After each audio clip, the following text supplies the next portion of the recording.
그러니까 원래 장유샤는 어린 시절에 시진핑과 같이 소꿉놀이를 했던 친구 사이라고 알려져 있거든요. 그러다 보니까 호용호재하던 사이인데 왜 이렇게까지 갈라섰느냐. 지금 우리가 확실하게 확인할 수 있는 것은 중앙군사위원회 주석들은 이미 다 숙청당했고 누가 누구의 세력인지가 조금 불분명하지만 어쨌든 7명 중에 5명이 사라졌다라. 네, 또 하나의 군부 실세죠. 연합참모부 참모장인 유젠샤. 여기도 이제 숙청을 하겠다고 나섰습니다. 요즘 뭐가 복잡한 문제가 벌어지고 있는 건가요? 장유샤 숙청을 계기로 네. 사실은 이른바 중앙군사위원회를 구성하고 있는 7명의 주석 중에서 시진핑과 작년에 임명된 사람을 빼고 나머지 5명은 다 숙청이 된 그런 결과를 맞이했습니다. 네.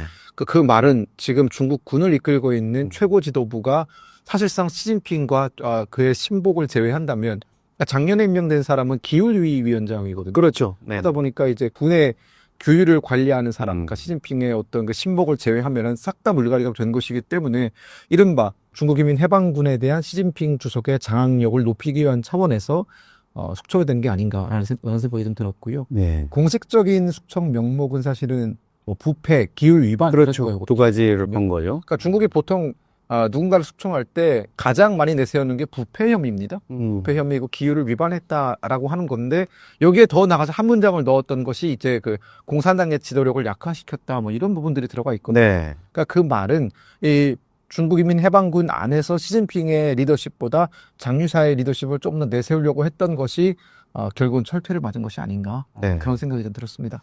저는 그 중에서도 사실 제일 눈길을 끌었던 게 그 월스트리트 저널에서 보도가 됐잖아요. 예. 이 장유샤가 미국 측에다가 중국의 핵 관련한 기밀을 넘겼다 이 부분이거든요. 이건 뭐 사실일 경우엔 너무 엄중한 문제인데 이것까지 정말 들고 나올까요? 이게 보도를 전달한 매체가 월스트리트 저널이라는 언론사, 대형 언론사이기 때문에 어느 정도 신빙성이 좀 있어 보인다라는 생각이 들었고요. 네. 뭐 예를 들어 영국의 더선 같은 곳에서 이런 얘기를 했다 그러면 그냥 웃고 넘길 텐데 월스트리트 저널은 사실은 이 크로스 체킹이 다 끝난 상태에서 보도를 하는 언론사이기 때문에 네. 어디까지가 사실일지, 만약 이게 다 사실이라면, 그러니까 이런 중국의 기밀한 핵 프로그램을 미국에 넘기려고 했다라는 것에 대해서 이게 뭐 한 50%라도 사실이라면 엄청난 문제 아니겠습니까? 네. 또한 여기에 더해서 미국 측에서 지금 특히나 미국의 뭐 국방부라든가 군 고위 관계자 발로 나오는 얘기들을 종합을 해보면 장유샤는 미군과 직접적인 소통이 가능했던 얼마 안 되는 인물이었다는 평가가 있단 말이에요. 그 뭐 소통이라는 것은 결국은 중국과 미국 사이 어떤 군사적인 긴장 관계 내지는 갈등 관계가 증폭됐을 때 물 밑에서 이걸 좀 해결할 수 있는 그런 상상력을 가진 사람들이 결국은 굉장히 필요한 법인데 네. 그 중에 한 사람이 장유샤였다라는 거거든요. 근데 그 사람이 제거됨으로 인해서 미국과 중국 사이에 갈등이 발생한다면 이걸 누가 가운데서 중재를 할 것인가에 대한 어떤 그런 우려가 좀 많이 나오고 있는 것 같습니다. 네, 이게 사실 뭐 과거 냉전 시대나 소련, 옛 소련 또 중국의 최고위직들이 이런 어떤 스파이 혐의에 연루되고 이랬던 거고 그 이후에는 사실 중간에 뭐 간부나 과학기술자들이 주로 이렇게 연루됐던 건데 이런 최고위급의 군사 수뇌부가 연루됐다 이러면 정말 파장이 만만치 않을 것 같습니다. 그렇죠. 일단 그 중국 측의 발표를 보면 당의 신임과 어떤 배려를 저버렸다 이런 대목이 나오거든요. 네. 이건 이제 이게 그냥 단순한 비리나 부패가 아니라 어떤 정치적인 문제로 가는 거 아닙니까? 그러니까 원래 장유샤는 어린 시절에 시진핑과 같이 소꿉놀이를 했던 친구 사이라고 알려져 있거든요. 그러다 보니까 지금 일각에서는 둘이 어떻게 보면은 호용호재하던 사이인데 왜 이렇게까지 갈라섰느냐. 결국 시진핑에 의해서 완전히 정치적으로 실각 당한 것이고 지금 뭐 행방을 알 수 없지 않습니까? 그렇죠. 저번 달 한 12일까지는 등장을 했었는데 이제 그 이후로는 완전히 사라져서 뭐 가택연금에 처했거나 아니면 다른 어떤 구금 시설에도 좀 조사를 받고 있을 거로 예상이 되는데 네. 왜 이렇게까지 벌어졌냐라고 했을 때에는 저는 개인적으로는 그런 생각이 듭니다. 그러니까 지금 중앙군사위원회의 부주석들이 숙청당한 게 장유샤가 처음이 아니지 않습니까? 그렇죠. 그 전에는 뭐 허웨이동부터 시작을 해가지고 이른바 시진핑의 신복이라고 할 수 있는 동부군구 출신의 사람들이 다 숙청이 되고 그 반면에 장유사의 사람이라고 할 수 있는 사람들이 중국인민 해방군의 요직에 임명이 되면서 이 중국인민 해방군 안에서 시진핑 지휘기가 장유사에 의해서 어느 정도 진행이 되고 있었던 건 아닌가. 예. 그런 부분에 대해서 시진핑 주석이 위기감을 느끼고 아무리 친구라도 사실은 권력은 나눌 수 없는 건 아니겠습니까? 네. 그러다 보니까 더 늦기 전에 장유샤를 친 게 아닌가라는 그런 생각이 들었고요.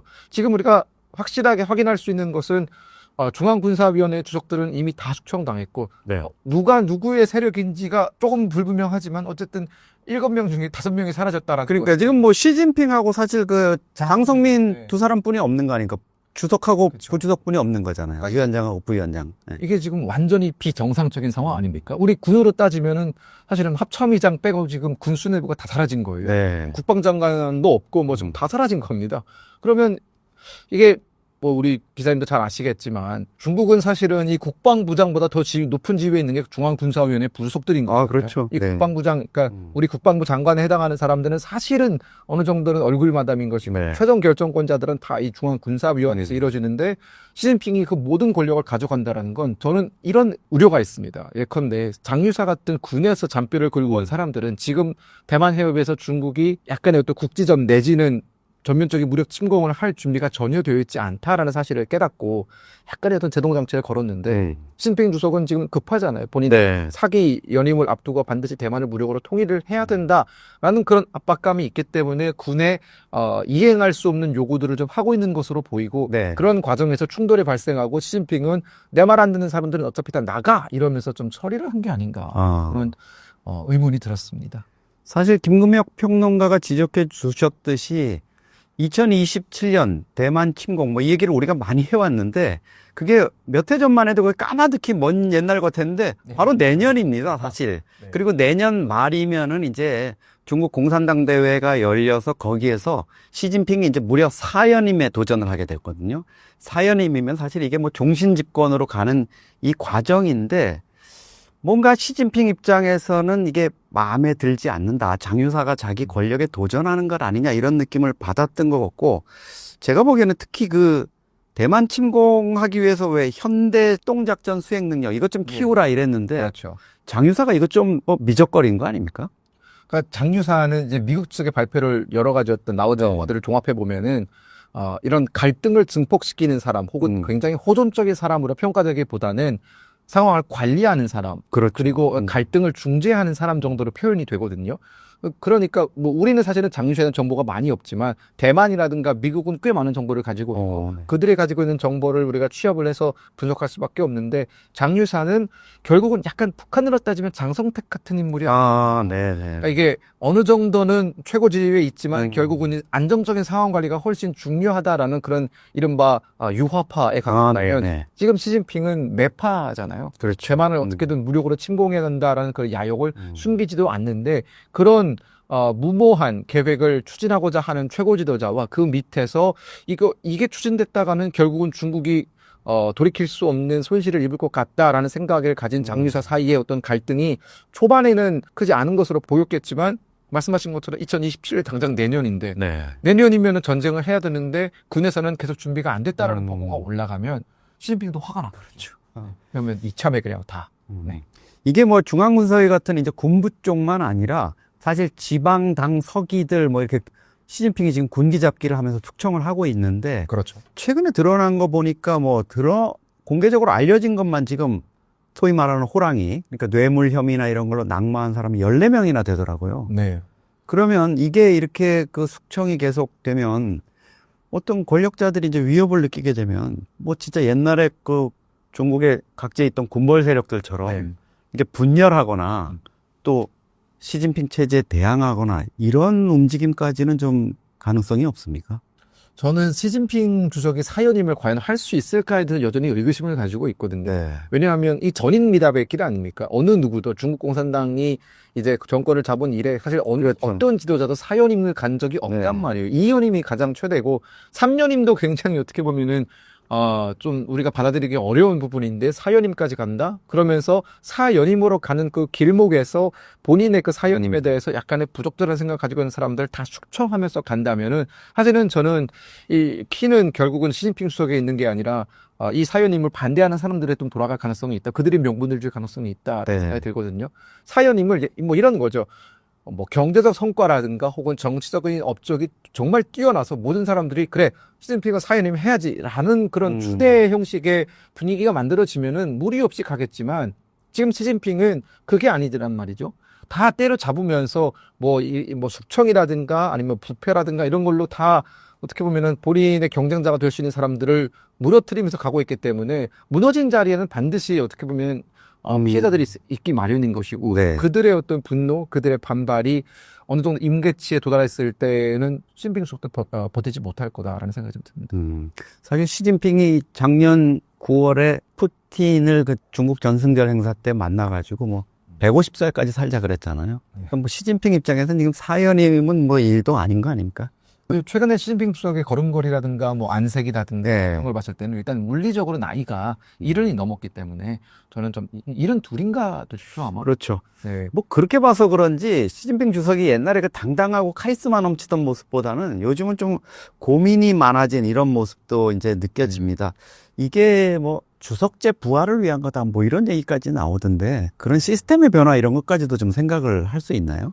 저는 사실은 이게 시진핑 주석의 그냥 노욕이다라는 생각이 드는데 본인이 권력을 독점하는 과정 속에서 결국은 내려놓는 것보다는 더 욕심이 많아진 것 같아요. 현명한 지도자라면은 끝으로 갈수록 좀 내려놓는 게 많아지고 후계자를 키워서 안정적인 권력 이양이 훨씬 도움이 될 텐데 시진핑 주석은 지금 그게 아니라 모든 권력을 더 많이 자기 손에 거머쥐려고 지금 저러는 거잖아요. 네. 정부라든가 경제도 지금 보시면은 아시겠지만 이른바 중국 경제를 주름잡던 사람들은 기업인들이었거든요. 그렇죠. 근데 그 네. 기업인들을 오래전부터 이제 두드려 패기 시작하면서 많은 사람들이 중국 공산당에 충성 맹세를 하고 혹은 이게 마땅치 않은 사람들은 중국을 떠나고 있고 그냥 사라지더라고요, 조용히. 홍콩에서도 지금 많은 사람들이 사라지고 있고 그리고 뭐 빈과일보 그 지오다노 창업자인 빈과일보에 예. 15년형을 때리고 이러면서 저도 지오다노 네. 즐겨 입었는데 그거 보고 그러니까요. 마음이 엄청 아팠어요. 그 이런 굉장히 비상식적이고 너무나 끝이 보이는 음. 그런 행보를 가져가고 있기 때문에 저는 이건 역시 국제사회로부터 좋은 평가를 받기에는 글렀다 하는 생각이 좀 듭니다.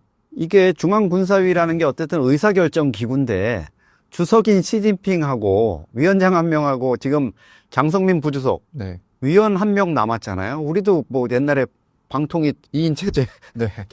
의결 무효다 이런 얘기 있었는데 이게 2명 가지고 사실 뭐 정상적인 작동을 한다는 건 어려울 것 같고 아예 장성민까지 좀 제거를 한다거나 숙청을 하고 시진핑이 틀을 다시 짠다 뭐 이런 얘기도 나오거든요. 그러니까 저는 그게 가능성이 있다고 보는 것이요. 중국이 사실 이런 중앙군사위원회의 주석과 부주석 제도를 두는 이유는 중국이 집단 지도 체제를 선택했기 때문에 그런 거 아니겠습니까?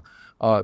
보시면 이제 중국 공산당의 상무위원회가 있고 여기에 상임위원들이 있잖아요. 이렇게. 네. 그러면 그 사람들이 다 한 8명 정도 되는 사람들이 거의 비슷한 권력을 배분받아가지고 집단 지도 체제로서 중국을 이끌어 갔었는데 그 집단 지도 체제 안에서 지도자가 나오는 그런 시스템이었는데 시진핑 주석이 2012년부터 집권을 한 이후에는 사실은 이 집단 지도 체제가 거의 유명무실해졌고 네. 총리의 역할도 유명무실해졌고 이제 본인이 다 권력을 독차지하고 있고 군에 대해서도 이제는 그런 본인 입장에서는 귀찮은 그런 집단 지도 체제 말고 그냥 시진핑 말 한마디면 다 끔뻑 죽는 네. 그런 시스템을 만들려고 하다 보니까 너무나 한 사람에게 과도한 권력이 집중되면은 저는 그 사람이 예를 들어서 죽게 되면은 네. 권력이 분산이 안 된 상태에서 죽는 거잖아요. 그러면 그 뒤에 중국은 진짜 아비규환에 빠질 거다 하는 생각이 듭니다.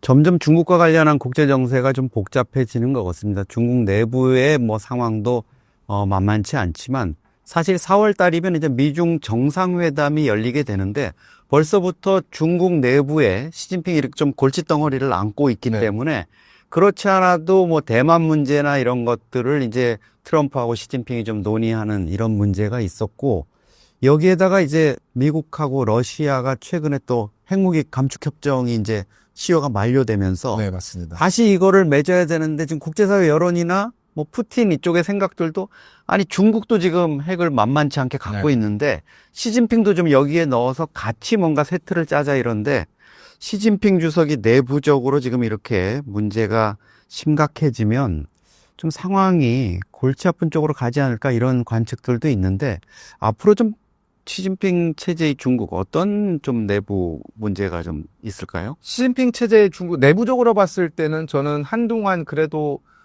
시진핑 1인 권력 독점 체제가 이어질 거라고 보는데 네. 하지만 중국을 둘러싼 외부 환경은 좀 많이 변할 것 같습니다. 일단 가장 대표적으로 일본의 다카시 총리가 자민당의 압승을 이끌어내면서 네. 중국은 지금 아주 만만치 않은 경쟁 상대를 두게 됐거든요. 다카이치가 원하는 대로 지금 뭐 제가 제 지인이 게이오 대학에서 지금 박사를 하고 있는데 네. 통화를 좀 했었습니다. 이 선거에 대해서 제가 자문을 구하려고 우스갯소리로 그런 말도 하더라고요. 지금 다카이치는 막말로 일본이란 이름도 바꿀 수 있다. 음. 네, 그 정도로 막강한 권력을 가지고 있기 지지율이 지금 너무 좋으니까요. 네. 70, 80% 이렇게 높아가고 있고 단독으로 개헌을 할 수 있는 선까지도 확보를 했기 때문에 네. 그리고 이런 다카이치가 막강한 권력을 가진 다카이치가 내세우고 있는 첫 번째 어젠다가 반중이거든요. 네. 중국에 대항해서 일본의 군사력을 키워야 된다라는 것이고, 그러니까 동북아시아에서 결국은 중국이 만만치 않은 적수를 만났다라는 것이고요. 네. 이 시각을 좀 중남미로 돌려보면은 중국의 어떻게 보면은 중남미 진출의 교두보 역할을 하고 있던 파나마가 이제는 완전히 미국 쪽으로 넘어섰. 네. 그리고 베네수엘라는 정권이 붕괴됐죠. 음. 마두로가 축출당했고, 게다가 이제 쿠바도 지금 봉쇄 때문에 뭐 하루에 전기 2시간밖에 안 들어온단다. 거기는 어떻게 삽니까? 뭐 어제 보니까 뭐 숯불로 이제 뭐 어떻게 뭘 해결한다는 이런 얘기까지 나오던데. 저는 쿠바도 곧 무너질 거라고 음. 게다가 뭐 이란, 그러니까 이런 중국과 보조를 맞추어서 이른바 그 반미 진영에서 함께 짝짝꿍하던 나라들이 지금 다 정권이 교체되고 있단 말이에요. 네. 그러다 보니까 중국의 대외적인 환경이 녹록지 않다. 그리고 사실은 뭐 우리가 북중러 공조 얘기하지만 잘 아시는 것처럼 북한과 중국, 러시아가 단 한 번도 세 나라 공조를 제대로 한 적이 없거든요. 네. 러시아와 중국의 동상이몽을 우리가 잘 알고 있듯이 그래서 내부적으로는 뭐 어찌어찌 갈지 모르겠으나 외부적인 환경은 지금 시진핑 체제가 마주한 외부 환경 중에 가장 최악의 시기가 아닌가라는 생각이 좀 들었습니다. 아, 네. 네, 김금엽 평론가님 모시고 오늘은 장유샤 숙청 사태로 빚어진 시진핑 내부의 권력 그리고 주변 정세에 대해서 짚어봤습니다. 시청해 주셔서 감사합니다. 고맙습니다.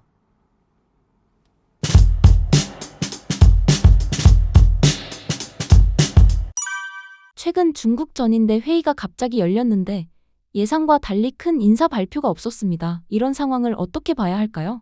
말씀하신 대로 이제 2026년 2월에 전인대가 열려가지고 상무위원회, 그러니까 상무위원회라는 건 일반 위원회보다 크고 중요한 중대사를 결정한 위원회가 열려져서 다들 이제 컨텐츠를 한번 보셨겠지만 장유샤가 잡혀갔지 않습니까?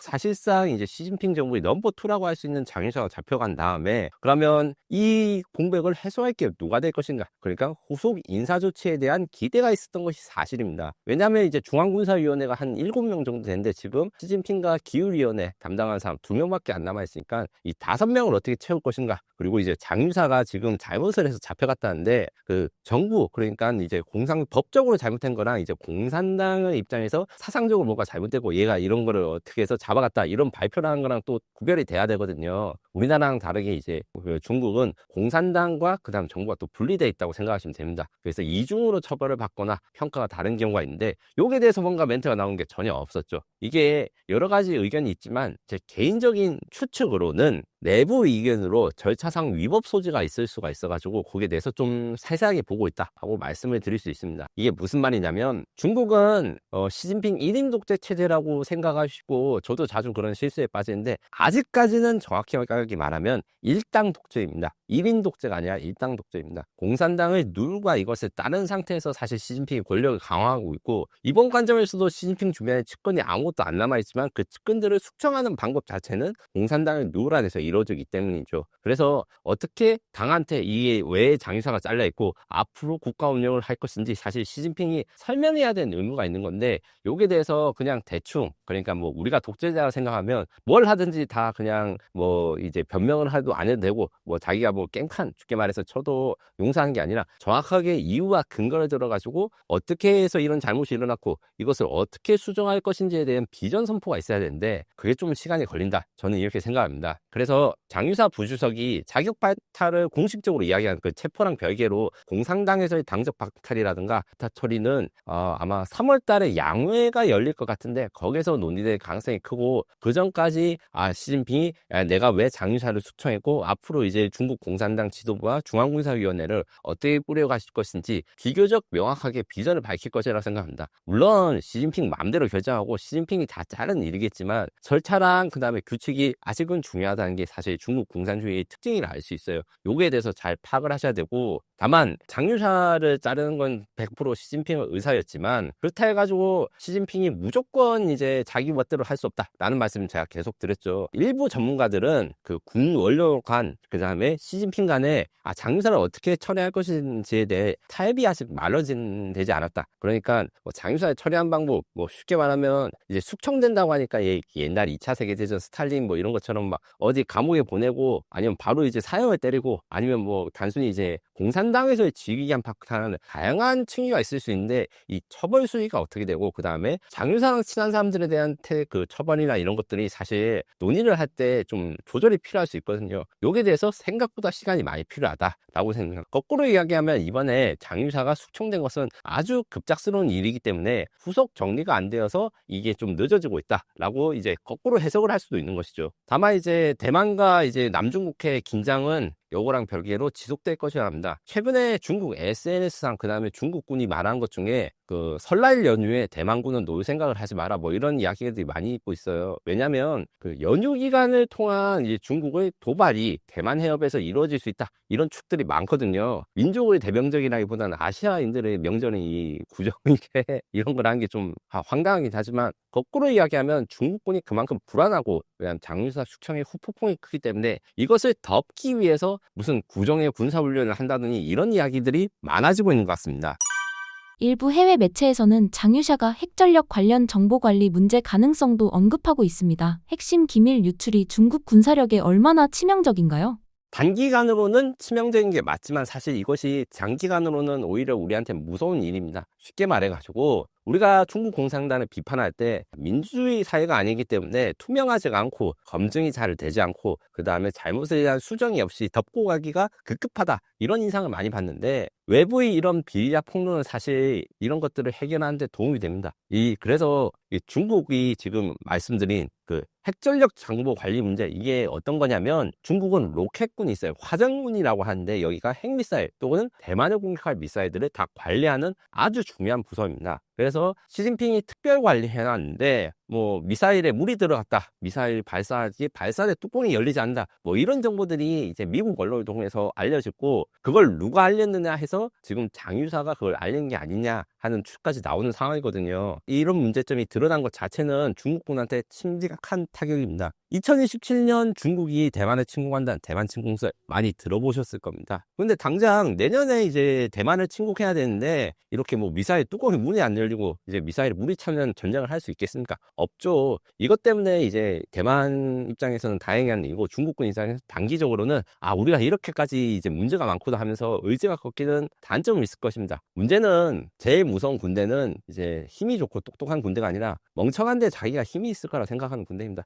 2차 세계대전 독일 그 다음에 일본 미국과 소련을 건드린 다음에 어떻게 됐습니까? 형편없이 졌죠. 정상적인 판단과 과정을 가지지 않기 때문에 이런 전쟁이 일어난 것이기 때문에 단기적으로는 이런 식으로 이제 중국군의 사기가 한풀 꺾였겠지만 장기적으로는 이런 문제가 드러난 것을 중국군이 만약 잘 수정한다면 오히려 더 무서운 현상 이게 모르고 이렇게 넘어갔으면 모르겠는데 이런 문제점을 다 해결했을 때는 중국에 대한 그 아시아 태평양의 위협이 더 커질 것으로 해서 이게 마냥 웃고 있을 수만 없는 문제라고 정리할 수 있습니다. 이 부분에 대해서도 제가 좀 알아봤습니다. 알아봤다는 거는 저희 선배 기자 중에 베이징에서 좀 20년 이상 살아본 분이 계셔가지고 그분한테 의견을 여쭙더니까 특이한 것은 맞는데 그것이 뭔가 시진핑의 권력 지형을 바뀔 수는 없다. 하지만 중국의 경찰이 한국의 경찰이랑 동등한 게 아니라는 것이죠. 쉽게 말해서 이제 베이징 위수고 그러니까 베이징에 대해서 핵심 사령관이 푸어나가 이제 후임으로 천위안을 임명했는데 푸어나가 타임하고 이 천위안이 이제 수도 베이징을 핵심 방어 조직을 제편하는데 이제 이게 경찰 그러니까 무경이라든가 이 출신이란 거예요. 이것들은 근데 그냥 경찰이 아니야. 사실상 군사 단체이기 때문에 큰 변화는 없으나 핵심은 인맥이 변화를 했다. 그러니까 전임 사령관 푸어나가 장유사의 측근으로 거의 확실시 되기 때문에 장유사의 인맥 지우개에 나선 것이 아니냐. 그리고 군의 힘을 다소 빼서 경찰 쪽에 힘을 줄여서 새로운 시진핑의 충성부대를 지금까지 이제 비리로 쫓아낸 애들 대신에 임명하려는 한 가지 시도가 아닌가 이런 것이 있고 수도권 내 돌발 상황 시 시진핑이 상황을 장악하기 위해서 자기가 믿을 만한 상황을 꼽다 보니까 기존의 전례와 달리 경찰 출신이 나왔다라는 이야기를 많이 하는 것 같습니다. 최근 중국 지도부가 군 내부 충성이나 기강을 계속 강조하는데 이런 메시지가 나오는 배경은 무엇일까요? 이게 기본적으로 이제 지금 현재 중국군의 문제는 군인이 군인을 감시하는 체계에서 이제 벗어나고 이제 공산당이 군을 감시해야 됩니다. 장유샤라든가 기타 지금 그 중앙군사위원회 7명 중에 지금 5명이 잘렸다 했을 때 결국 다 군대 비리 문제로 이제 낙마를 한 거거든요. 결국 군대의 자체 비리를 해결할 수 없다는 것을 중국이 인정하고 공산당 혹은 정부가 이제 견제를 하는 이런 방식으로 된 것이죠. 그리고 이것은 이제 시진핑 지도부의 반복적 군기강, 충성을 강조하는 것으로 이제 장유사 세력이 자녀 세력이 아직 남아 있습니다. 뭐 일부 이제 유튜브 방송 보시면 이제 그 장성들이 110명이 줄어들었다, 뭐 상장이 없다 이러는데 중국의 장군이 너무 많아요. 중국 군대 규모도 없지만 원래 이제 한국과 중국이 장성이 많기로 유명합니다. 이것 때문에 아직도 많이 남아 있어서 남은 사람들을 어떻게 처리할 것인가 여기에 대한 문제가 있고, 그리고 이제 개인적으로 생각하는 거는 지금 앞서 말한 그 장유사가 유출했다고 하는 그 중국군의 비리 대부분 다 중국의 무기 성능이나 이런 게 알려진 것보다 제대로 안 돼서 싸울 수 없다는 내용이었거든요. 그런 거에 대한, 그러니까 방산 비리에 대한 수정이라든가 정리 작업이 아직 끝나지 않았다는 의미로 충성이나 기강을 계속 강조하고 있다고 설명할 수 있습니다. 왜냐하면 이런 걸 할 때마다 사실 다니는 입장, 자기가 이제 회사에서 회사 회장님이 우리나라에 횡령 사건 나가지고 막 이렇다고 생각했어요. 나는 대리인데 무슨 뭐 과장이나 본부장이 100억을 횡령했다는데 나랑 전혀 상관없는 이야기잖아요. 이건 누구나 좀 짜증이 나고 스트레스가 나기 때문에 함부로 이렇게 군기강을 강조하는 건 아무리 공산당 정권이라도 이 역효과가 날 수 있다는 걸 압니다. 그럼에도 불구하고 해결해야 될 문제가 더 크기 때문에 이런 압박을 계속하고 있다. 그 다음에 전쟁 수행 의지가 의구심을 가지고 있는 일부 군 장성이라든가 병사들한테 전쟁을 할 수 있도록 이제 정신교육을 시키는 의미, 이런 것도 있습니다. 2017년 대만 침공설에 대해서 이제 중국에서는 이게 공정도 부정도 하지 않고 긍정도 부정도 할 수 없어요. 왜냐, 진짜 이제 2027년 공격을 준비하고 있다면 거기에 대해서 그러면 이제 하고 있다, 그래서 우리 할 것이다 이러면 그때부터 이제 전쟁 대비한 준비가 많아져서 전쟁이 성공하기 힘들고, 안 하겠다 이러면 거 봐, 중국군은 아직 종이 호랑이라서 힘이 없다 이런 식으로 해서 중국군을 깔보는 것도 용납이 안 되는 것이라서 이게 긍정도 부정도 할 수 없는 2027년 대만 침공설에 대해서 뭐라 말할 수는 없으나 군기강을 잡는 것으로 이런 준비를 하고 있다. 그리고 사상적인 이탈을 방지하고 있다. 그 서구 중식적 가치, 뭐 실무적 가치라고 하는데 제가 보기에는 이게 뭐 개인주의나 이런 건 아닌 것 같고, 중국의 지금 현재 이제 군인들 중에서 엘리트 군인은 결국 우리나라처럼 자기 친구들은 다 이제 뭐 기업에서 이제 잘 나가는 부장님이라든가 다 그런 거 하고 있습니다. 그런 입장에서 군대만 단순히 공산주의 사상을 굳건히 가지고 이럴 수는 없단 말이에요. 이거는 이제 어느 사회나 비슷합니다. 그런 점에서 최근 중국 사회는 경기 불안정과 그다음 고용 불안정 때문에 중산층 붕괴되고 있고, 이런 것들에 대한 불안감이 있습니다. 뭐 35살만 넘으면 정년퇴직을 해야 된다는 그런 소리까지 나왔던 중국 사회가 있는데 군이 거기에 영향을 받을 수가 없는 것이죠. 그러니까 사회적 불안감과 긴장감이 이 중국 군한테도 들어가 있는 것을 경계하기 때문에 이런 압박이 나온다고 생각합니다. 일부에서는 중국 군 내부에도 보이지 않는 파벌이나 그룹이 있을 수 있다는 이야기가 나오는데 실제로 그런 긴장 요소가 있다고 보십니까? 여기에 대해서는 사실 제가 좀 오래전부터 정보를 이제 투입했는데, 결론적으로 말해서 바깥에서 알 수 없다. 이게 오래전부터 정보를 수집하고 있던 이유는 어떻게 됐냐면, 중국군의 파벌이나 이런 것들이 다 있었는데 당연히 중국은 언론 자유가 없으니까 그게 보도를 안 되고, 그런 거를 잘 보도하거나 정리하는 소스는 어디 있었냐? 홍콩에 있었습니다. 홍콩 여행 가신 분들 보면 이제 아무렇지 않게 지나가셨을 가판대 같은 데서 수영복 입은 여자 사진 있는 잡지도 팔고 이런 건데, 의외로 그런 황색 잡지에 중국군 정치 내부의 그 감투, 파벌 갈등이 오히려 거기서 이제 팩트로 많이 나왔어요. 그래서 사실 관광객 입장에서는 홍콩에서 그런 책을 파는 게 이거 누가 사봐 이러면서 이제 넘어갔는데, 그런 것들이 그 외부에서 드러난 통로가 있었거든요. 최근에 홍콩도 지금 현재 이제 사실은 중국이 장악하고 이제 그 중국 내부의 정부에 대한 반발, 언론의 자유가 없어졌기 때문에 이거를 밖으로 표출할 수 있는 수단이 이제는 대만밖에 남지 않았습니다. 그래서 대만 소식통들로 이런 중국 내부의 파벌이나 이런 것들을 이제는 서구라든가 아니면 아시아의 전문가들이 이거 분석할 수밖에 없는데, 이게 좀 힘들어요. 아무래도 이제 본토랑 붙어 있는 데서 이 나오는 정보랑 바다를 한번 건너서 나온 정보는 좀 다를 수밖에 없습니다. 이것 때문에 정보가 부족해졌지만 그러면 존재하지 않을 것인가? 그건 절대 존재할 수밖에 없는 것이고, 그래서 보이지 않는 파벌이라고 표현합니다. 장유사 세력이 지금 뭐 장교 80%가 지지를 한다, 50%가 지지한다, 썰이 다른 것을 다 증명을 할 수는 없어요. 뭐 중국 군인 국민들한테 이거 설문조사 돌려가지고 결과를 알 수가 없기 때문에, 다만 이게 알 수 없다는 거를 우리만 알 수 없거나 아니면 외부에서만 알 수 없는 것뿐만 아니라 중국 공산당이나 시진핑도 내부의 파벌이 얼마인지 이걸 파악하는데 굉장히 어려울 것 같아요. 자기네들은 뭐 열심히 알고 있다, 내부 정보를 알고 있다 하지만 사실은 이렇게 폐쇄적일수록 자기들도 자기들에 대해서 스스로 모를 가능성이 굉장히 크다. 그래서 이제 이야기를 하는 게 시진핑의 군대랑 뭐 전문 직업군의 싸움이다. 그러니까 시진핑의 영호, 복권성, 절강성 인맥으로 된 그 시가군인과 그 다음에 실전 경험이 있거나 혹은 이제 아니면 기술적으로 좀 전문화된 이제 기술 관련 장교들이 아무래도 싸움이 있을 수밖에 없다. 요 원리는 당연한 원리인데 회사에서 낙하산과 그다음 오래 있었던 사람들이 싸우는 거랑 같은 원리예요. 이런 식으로 파벌이 구성되거나 불만을 가지고 있을 가능성이 매우 높지만 요게 대해서 공산당의 제한된 정보이기 때문에 정확하게 파악을 전문으로 하는 전문가들은 사실은 없다고 보시면 됩니다. 다만 이제 태자상이 군대에도 있다. 요거는 좀 그 중국 내부에서도 이야기가 나오고 걱정을 많이 해요. 쉽게 말해서 세습 문제인데 중국군 군내 원로 자제들이 자식들이 군대에 들어와 가지고 이제 장교, 그러니까 단순히 중령 소령을 넘어가지고 장군까지 될 나이가 됐단 말이에요. 중국군이 지금 오래됐으니까 이 사람들이 기득권을 만들어 가지고 기존 세력들과 좀 갈등을 일으키거나 아니면 반감을 일으키고 있다라는 이야기. 그리고 육해 공군 간의 갈등, 주로 예산을 어떻게 배분해서 육군은 뭐 미사일을 가지고 싶은데 뭐 해군은 항공모함을 가지고 싶다, 이런 싸우는 거에 대해서는 예산 싸움 같은 것도 있어서 중국군이 단일한 체제는 절대 아니고 그다음 파벌들이 아직도 남아있지만 그 전모를 알기 힘들다고 정리하시면 됩니다. 장유사가 반격을 준비한다는 의견은 어떻게 보시나요? 네, 요거에 대해서는 제가 정확하게 말씀드리면 장유사는 대반격을 할 수 없습니다. 할 수 있는 사람이라면 사실 시진핑 옆에 2인자로 성장을 하지 못했습니다. 장유사의 배경을 알아보자면 아버지끼리 친구예요. 아버지끼리 친구이기 때문에 믿음을 가지고 있다고 승진한 사람인데, 그 사람이 그러면 시진핑 대신에 나를 믿으라면서 하부의 장교들한테 이렇게 이제 막 자기 세력을 하고 이런 것이 아니라 호가 호의, 그러니까 나는 시진핑이랑 친하니까 니는 내 라인에 따라라, 이런 식으로 했을 가능성이 높습니다. 이것은 정부라기보다는 일반적인 이제 조직론에 대한 이야기입니다. 회사에서도 비슷하게 일어난 일인데 이걸 사용해가지고 장유사가 뭐 특별한 기술이라든가 독자적인 라인을 통해서 승진한 것이 아니라서 시진핑이 이렇게 잘랐을 때 장유사가 이 뜻을 믿고 시진핑의 뜻을 따르지 않으려면 좀 극단적인 예시가 있어야 됩니다. 뭐 어떤 게 있냐면 가령 이제 당장 내일 시진핑이 뭐 갑자기 이제 대만을 침공해가지고 이기지 못할 싸움을 하기 때문에 군인들이 불안해한다거나 이런 극단적인 상황이 아니면 사실 장유사의 반격은 어렵다. 다만 이제 극단적인 상황이 항상 일어날 수 있고, 우크라이나 전쟁 3주 전에 제가 일어나지 않을 것이라고 이제 한번 칼럼을 썼다가 지금 두고두고 후회를 하고 있어서 항상 이런 극단적인 상황의 가능성에서는 변화를 확대할 가능성이 있다 정도로 표현하는 게 맞는 것 같습니다. 캐나다가 왜 지금 한국 잠수함을 진지하게 검토하고 있는 건가요? 결정적으로 달라진 계기가 있습니까?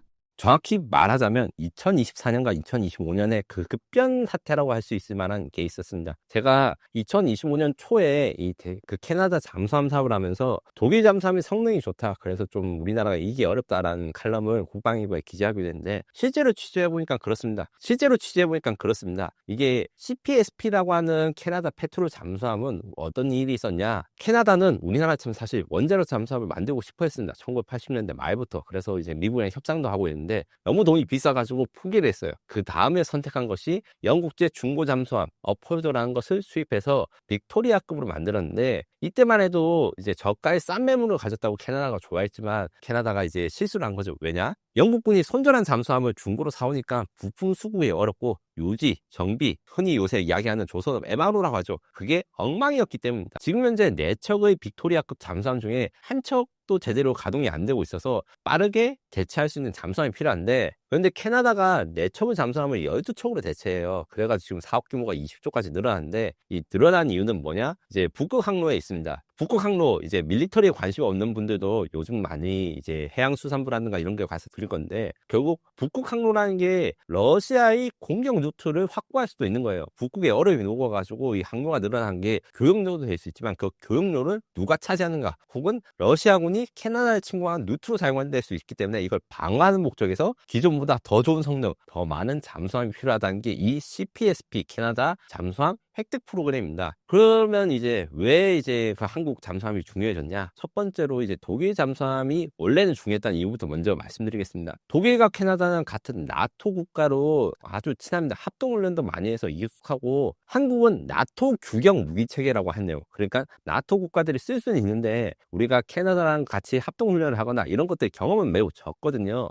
그래서 캐나다 군대 실무자 입장에서는 이거 한국군 무기 좋다는데 진짜 쓸만해? 우리 아직 안 써봤는데, 이런 불안감이 있었던 것이죠. 그런데 독일 잠수함은 아직도 안 나왔습니다. 건조가 지연되고 있는 상황에서 우리 장고호3, 캐나다에 제안하는 장고호3 잠수함의 경우에 이미 3척이 건조되고 배치2도 지금 현재 건조가 완료되어 있는 상태입니다. 이런 입장에서 검증이 됐다는 게 중요한데, 왜냐하면 이게 잠수함이 특수한 무기이기 때문입니다. 배에 구멍이 나는 경우 의외로 많습니다. 군함에 특히 그런 게 많은데, 배에서 구멍이 나면 메꿀 수 있습니다. 잠수함에 구멍이 나면 메꾸긴 메꿀 수 있는데 사실 죽을 가능성이 훨씬 더 높죠. 그래서 잠수함은 전 세계 그 어떤 무기체보다 안정성, 검증된 기능이 중요합니다. 그 과정에서 아직도 우리 경쟁자라 할 수 있는 독일의 212CD 잠수함, 이런 것들에 대해서는 사실 건조 중이니까 실전 투입, 진짜 이 스펙대로 작동되는지, 그렇게 말해서 물에 빠져봤는데 이게 물이 새는지도 아직 모르는 상황인데 우리는 3년 이상 운용을 했다. 이것이 이제 캐나다군한테 좋은 조건으로 받아들여서 급부상하게 됩니다. 그리고 여기 관점에서 이제 아직은 그러면 이제 이런 장점들을 잘 활용할 수 있겠느냐 할 때, 아직은 우리나라가 긴장을 놓치면 안 된다. 굉장히 어렵고 독일의 도전이 무섭다 정도로 정리를 해볼 수 있습니다. 이번 사업이 40조 원 규모라고 하는데 한국 방산에 이게 중요한 기회가 될 수 있을까요? 네, 그렇습니다. 12척을 잠수함이라는 게 척당 한 1조는 넘게 잡아야 돼서 사실 20조 도입 비용, 그리고 30년간의 MRO 비용이 40조에서 총 60조 원 사업이라고 이야기를 하는데, 이 과정에서 이제 어떻게 하겠냐, 우리 하나오션과 H전대중공업이 원팀이 돼서 캐나다에 제안을 할 때 그 실무 장비 훈련 인프라, 정비 인프라를 캐나다에 건설하고 운영 유지를 캐나다에서 할 수 있도록 도와드린다고 했습니다. 이렇게 이야기하니까 이제 일부 전문가분들이나 이런 분들이, 야, 그러면 60조 원이 드는 사업에서 40조 원은 다 캐나다 돈으로 가는 거 아니야? 우리는 이득이 없는 거 아니야? 이렇게 하시는데, 이건 큰 착각입니다. 캐나다가 기본적으로 설비, 인프라라든가 교육 이런 게 전혀 안 돼 있기 때문에 캐나다가 스스로 정비라든가 운영 유지, 훈련 인프라를 구축한 과정에서 한국의 기술과 자본이 막대하게 들어갑니다. 그래서 남 좋은 일을 해주는 게 아니라 이렇게 해야지 돈을 받을 수 있는 건데, 약간 오해를 했습니다. 우리나라에서 원래 일감을 가져야 되는 거를 캐나다가 주는 거 아닌가 이렇게 하는데, 이게 절대 아니고요. 그리고 이제 수주시 최소 4척이 2035년까지 한국에서 건조해서 인도한다. 이 점도 중요합니다. 이거 같은 경우에는 4척은 기본적으로 한국에서 100% 건조하기 때문에 요거는 이제 캐나다가 잠수함이 구형화가 돼서 캐나다 현지 잠수함 건조하려면 시간이 너무 걸리는 거예요. 이것 때문에 요게 대해서 이윤을 보장할 수 있고,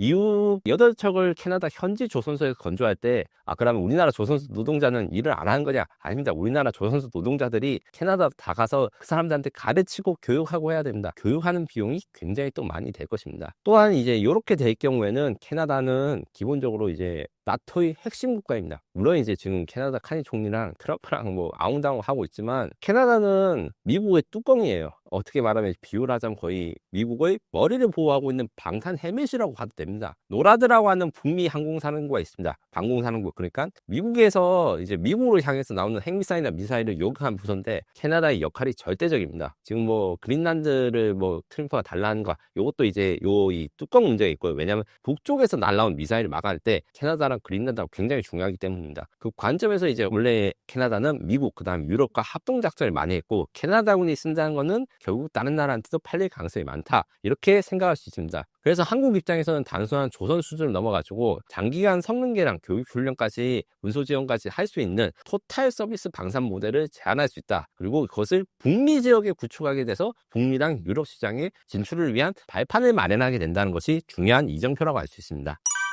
현재 독일과 경쟁 중이라고 하는데 한국 잠수함이 독일보다 앞선다고 평가받는 부분은 무엇인가요? 사실 이제 독일 잠수함에 대한 분석 기사도 이제 제가 거의 유일하게 한국에서 썼고 조사도 많이 했는데, 먼저 독일 잠수함의 종전부터 말씀을 드리겠습니다. 독일 잠수함의 장점이라고 하는 것은 사실 독일이 한국 잠수함의 스승님입니다. 우리가 독일로부터 잠수함 기술을 다 받아온 거예요. 그렇기 때문에 아직도 기술적인 선진국은 독일입니다. 그래서 212CD라고 불리는 이 잠수함은 독일과 노르웨이가 같이 건조하는데, 이 일반적인 잠수함은 동그랗게 생겼습니다, 선체가. 근데 이 잠수함은 삼각형으로 잘라진 동체를 가지고 있습니다. 이렇게 되면 음파 탐지기로 잠수함을 추적할 때 음파가 바로 전달해서 되돌아오지 않고 다른 데로 반사돼서 음파 탐지가 어렵습니다. 요것을 스텔스 디자인이라 하는데 제가 많이 이야기하는 KF-21이라든가 항공기 이야기할 때 스텔스 전투기는 우월하다 이런 이야기를 하는데 그런 것과 비슷한 원리로 적용돼서 그 성능이 뛰어난 점 하나, 그 다음에 승무원 숫자가 작습니다. 자동화를 강조하고 소형화를 추구했기 때문에 승무원 숫자가 작아서 사람들이 많이 수고이 필요한 입장에서는 캐나다 잠수함에서 독일이 유리한 점이 있습니다. 요 두 가지가 우수하고요. 한국이 우수한 건 일단 큽니다. 커서 사람도 많이 타지만 1인당 개인 할당 공간도 넓고 더 오래 작전할 수 있습니다. 더 오래 작전해야 된다는 이유는 구글어스 지도를 펴서 캐나다 앞바다의 바다를 보십시오. 엄청나게 넓습니다. 거의 대양, 북크루케가 그래도 아무리 이제 지구가 둥글다고 해도 담당하는 면적이 굉장히 넓기 때문에 러시아 잠수함을 상대하려면 장기간 초기가 필요합니다. 그 점에서 장보고3는 전 세계 재래식 잠수함 중에 가장 오래 연속 잠수함 기록을 가지고 있습니다. 이게 약 땡땡이 정도로 하는데 한 달은 확실히 넘고요. 여기는 자세한 건 말하지 말라고 하대요. 그래서 이런 것 같은 경우에 장점이 있고 그 다음에 SLBM이라든가 아니면 어뢰 발사한 무장 체계가 다 완성이 되어 있습니다. 특히 SLBM 이야기가 중요한데 원래 이 SLBM이라는 거는 잠수함은 수평으로 발사할 수 있는 수평 발사관에서 어뢰를 발사하는데 그것만 있으면 동시에 여러 발의 무기를 발사하기 어려워서 큰 미사일이라든가 아니면 적을 공격하기 위한 탄도미사일을 수직으로 세운 발사관에 따로 넣습니다. 이것을 SLBM에서 런칭을 하는 수직 발사관이라 하는데 캐나다는 이 수직 발사관 요구가 없었는데 그래서 제가 캐나다 쪽에 확인해 봤는데 그러면 캐나다에서는 이 수직 발사관과 SLBM을 뺄 거예요. 이렇게 말씀하신 전문가가 있더라고요. 안 뺀대요. 걔들도 말은 안 했지만 있으면 좋다. 개발 빼지 말아달라 이렇게 이야기를 한 거예요. 왜냐? 잠수함의 여러 가지 역할 중에 방어가 있고 공격이 있습니다. 방어 같은 경우에는 적 잠수함이나 배를 몰래 따라가고 추적하는 이런 임무가 있고 이게 캐나다 잠수함 1목표인데 잠수함의 또 다른 목적은 기습 공격이 가능합니다. 바닷속에서 미사일 쏘면 누가 언제 쏘는지 전혀 모르고 이것은 전략적으로 굉장히 중요한 겁니다. 캐나다는 이런 것들을 원하지 않는다라고 말씀하신 분인데 이거는 잘못된 내용이고 다만 이제 탄도미사일이 아니라 CM 크루즈 미사일을 이제 캐나다 해군이 운용할 예정이다 이렇게 생각하시면 됩니다. 이 관점에서도 이제 강점이 있고 특히 캐나다 주민들 같은 경우에는 밀리터리에 관심이 많은 사람들이 잠수함 사업에 유튜브 댓글을 단 거 보면 이 SLBM 이야기를 많이 하십니다. 왜냐? 이 기습 공격할 수 있는 능력이란 거는 이제 그 나라의 자주적인 복수할 수 있는 그 고복 능력을 갖추는 거기 때문에 아무래도 이제 어느 나라든 밀리터리에 관심을 가진 분들은 나라의 자주성 그다음 독립을 이렇게 강조하기 때문에 그리고 리스크 관리를 중시하기 때문에 캐나다가 만약에 유사시가 됐을 때 보복할 수 있는 능력이 중요하다 해서 캐나다 잠수함 관련해서 영어로 글 쓰거나 아니면 캐나다 사람들 댓글 보면 이게 중요하다는 이야기가 많이 하십니다. 그리고 이제 납기 중위 납기 가격 이게 제일 중요합니다. 지금 제가 말씀드렸듯이 독일 잠수함은 아직까지도 실물이 안 나왔어요. 열심히 만들고 있습니다. 근데 우리는 다 만들어서 캐나다 잠수함에 우리 장관들이라든가 총리를 다 태웠는데 그냥 태우는 것이 아닙니다. 여러 가지 훈련이라는 것도 같이 하는데 이거는 뒷부분에 다시 설명드리고 이런 검증이 굉장히 중요하기 때문에 아직 그래서 우리 장고들이 강점이 더 많다라고 정리할 수 있어요. 요 부분 역시 대한민국이 추격하는 분야입니다. 솔직히 말씀드리면 캐나다 잠수함 수출 사업을 위해서 캐나다 출장한 강훈식 비서실장님이나 여러 관리들 이야기 보면 수출이 쉽지 않다고 하세요. 이게 다 이유가 있습니다. 왜 그러냐면 독일이 아까 앞서 말한 나토 국가라서 캐나다랑 교류가 친하다고 했죠. 독일은 사업이 끝나기도 전에 이미 캐나다한테 투자나 이런 계약을 하면서 우리는 아직 결정도 안 됐는데 캐나다의 산업적 지원을 열심히 하고 있어 이런 걸 어필하고 있습니다. 그런 게 어떤 것이 있냐면 일단 이제 캐나다의 방위사업체 중에 로키드 마틴 캐나다가 있습니다. 이게 원래 미국 본사인데 캐나다 지사가 따로 있어요. 여기는 전투체계라 해서 함정을 두뇌가 된 시스템을 만드는 회사인데 독일 해군이 앞으로 만든 독일 군함에 이 캐나다에서 전투체계를 수입해서 쓰겠다고 계약을 이미 했습니다. 잠수함 사업 승자가 결정되지도 않은데 선제적으로 했고 그 다음에 이게 오보 소동이 있었던 것 중 하나가 이제 폭스바겐 전기차 공장을 캐나다에 건설한 것이 이 잠수함 사업과 연계되어 있다 이런 이야기가 있는데 요거는 일부는 사실이고 요거는 틀렸습니다. 공식적으로는 캐나다 정부랑 독일 정부가 둘 다 이 폭스바겐 전기차 사업과 잠수함 사업은 별개라고 이야기를 하고 있어요. 근데 요거는 공식이 아니라 사실 거짓말입니다. 왜냐? 캐나다에 건설하는 폭스바겐 전기차 공장이 이미 건설 중이거든요. 근데 요게 상관이 있다고 하면 캐나다 입장에서는 이 공정한 경쟁이 안 된다 이렇게 비판받을 수도 있고 독일 입장에서는 이미 지어주고 있으니까 이미 투자는 결정됐고 이 상황에서 캐나다가 독일 잠수함 안 산다 해서 폭스바겐 공장을 다시 무로 철수를 못 시키거든요. 그래서 공식적으로는 이것이 상관이 없다고 하지만 이게 상관이 있다. 그러니까 독일이 기술 투자라는 산업 투자를 통해서 잠수함 사업을 가지려고 하는 의도는 매우 명백합니다. 그래서 우리가 작년부터 여기에 대해서 맥국에서 통합적인 수출 토탈 산업협력 패키지를 구매합니다. 이 산업협력 패키지에는 오타와의 하나 디펜스 캐나다를 설립하고 캐나다 법인을 통해서 현지 인력망, 방산의 협력 구조를 강화하겠다. 그리고 캐나다에서 우리 장구호슬 잠수함을 구매한다 했을 때 캐나다 내 건조, 그러니까 8척에 대한 현지 건조,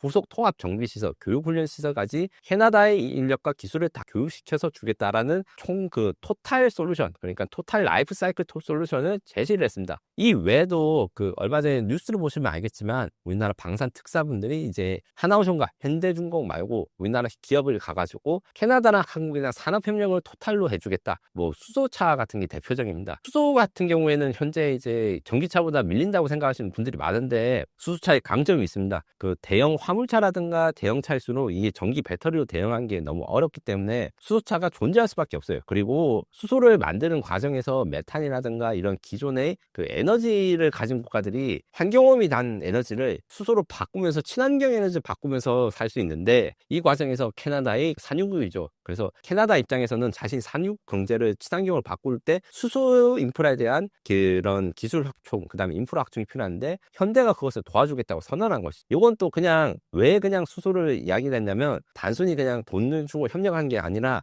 이 잠수함의 핵심 부품이 바로 이 수소 연료 전지에 있습니다. 독일 212 잠수함, 그다음에 한국의 장보고3 둘 다 수소 연료 전지에 탑재하고 있어요. 그래서 그거랑 연계해가지고 이제 수소 경제를 한국과 캐나다가 같이 가자. 그리고 HD 현대오일뱅크가 캐나다산 원유를 수입하겠다. 이런 식의 국방 쪽 관련된 거 말고도 통합적인 산업협력 패키지를 이야기하고 있습니다. 이렇게 이야기하면 또 어떤 분들이 그럼 우리나라가 캐나다에서 60조원씩 사면 우리나라가 손해고 이게 적자가 아닌가 이렇게 생각하시는 분들인데 이게 아니고요. 그 무기를 살 때 절충교역 산업협력이라고 있습니다. 그러니까 수출국이 무기를 수출할 때 수출 당하는, 그러니까 수입을 하는 국가의 물건을 사는데 이 규모를 한때 보통 100% 뭐 80% 이렇게 해요. 거의 산만큼 다시 되사가는 건데 이렇게 되는 게 무기를 사는 것은 굉장히 중요한 일이고 산업화 효과가 크기 때문에 그만큼 우리가 반대적으로 바터거래 이런 것을 해도 남는다라는 개념이 있기 때문에 그래서 요래서 우리가 남는 게 없는 장사다 이렇게 하는 건 좀 오해가 있는 것이고 그만큼 많이 투자랑 교류를 할수록 캐나다랑 한국이 관계가 깊어지고 서로 뗄래야 뗄 수 없는 파트너가 되는 것이죠.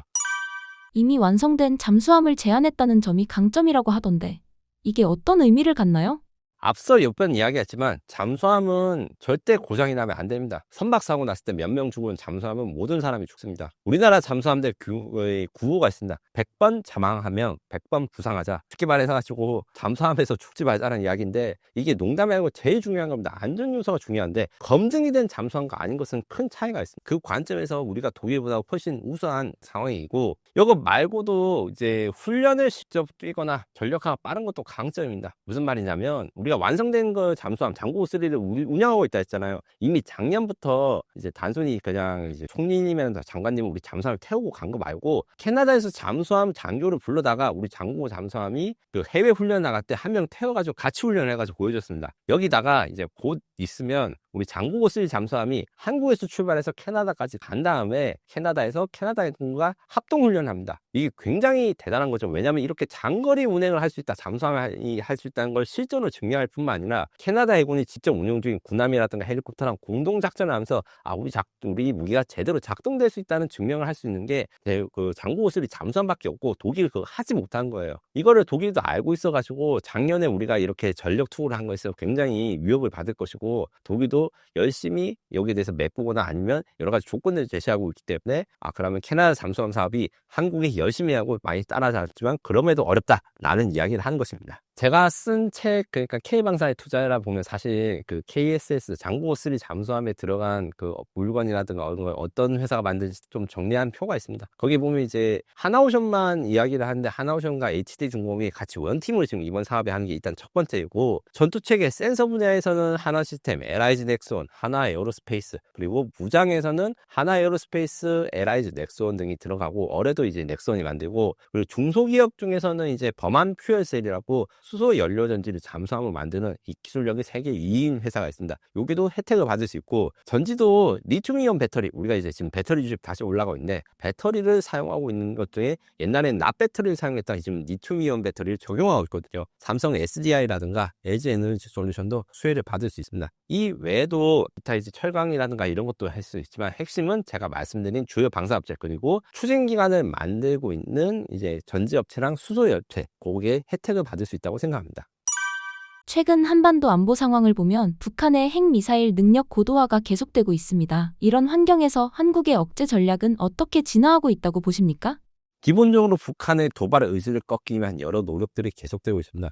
특히 원래 미사일 전략사령부라 일컬었던 전략사령부가 2024년 10월 1일에 전략사령부라는 이름으로 창설됐는데, 육해 공무의 각종 전략사상, 그러니까 북한의 도발 의도를 꺾을 수 있는 전략 무기들을 통합 관리하는 체제로 북핵 위협에 대한 체계적인 대응이 가능하게 돼 있고, 이것을 뒷받침하는, 그러니까 전략사령부의 자산으로 한국형 삼축 체계 KAMD, K체인, KMPR에 대해서 전력을 확충하는데, 이게 단순히 미사일이라든가 무기를 늘리는 것에 늘어나서 이런 우리가 많은 양의 무기와 미사일들을 어떻게 잘 활용할 수 있을 것인지 두 가지 측면에서 접근하고 있습니다. 첫 번째는 정보를 얻을 수 있는 루트를 만들어서 이제 인공위성이라든가 이런 위성 네트워크를 활용해서 정보를 이제 24시간 실시간으로 갖춰서 북한이 언제 도발을 할지 이런 것에 대한 감시라는 게 늘어나고 있고, 이런 지휘 통제를 자동화, 그 다음에 인공지능을 도입하고 해서 빠르게 정확한 판단을 하는 걸로 진화하고 있습니다.